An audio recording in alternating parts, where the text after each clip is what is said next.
For the past several years, one of the fiercest rivalries in the Middle East has taken place on football pitches across Europe.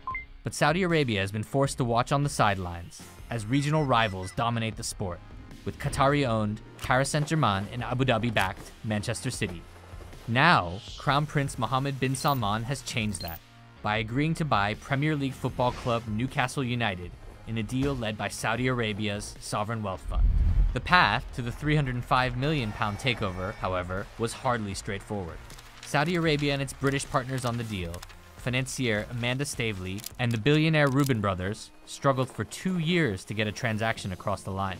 That was despite the fact that the British retail tycoon Mike Ashley, who has owned Newcastle since 2007, was desperate to offload the club. A deal that was first agreed with Ashley in April 2020 collapsed just a few months later after the Saudi Arabia-led group failed to get clearance from Premier League officials for the deal. League executives determined that since the ultimate owner of Newcastle would be Saudi Arabia, the Gulf state would need to satisfy the league's owners and directors test.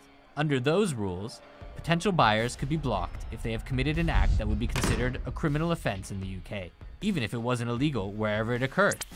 That was problematic, given Saudi Arabia's alleged involvement in BeOutQ, a pirate TV network that streamed events that Qatari broadcaster BeIN Sports had spent billions to acquire, including Premier League matches.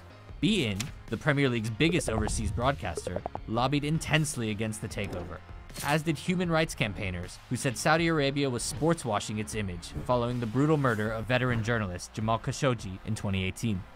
Ashley began legal proceedings against the Premier League, but the takeover had little chance of being revived as long as Saudi Arabia was at the forefront of a regional blockade against Qatar, which included banning BeIN from operating in the kingdom. But a détente between Saudi Arabia and Qatar has led to friendlier relations following the election of US President Joe Biden in late 2020. Just weeks before the deal was finally approved, assurances were provided that Saudi Arabia would unblock BeIN.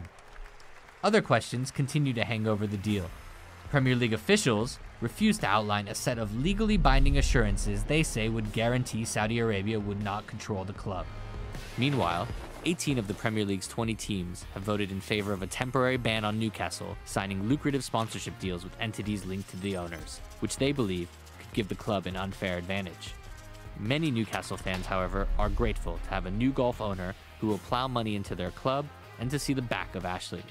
And the deal is a reminder that in the UK and in football, money always trumps everything else.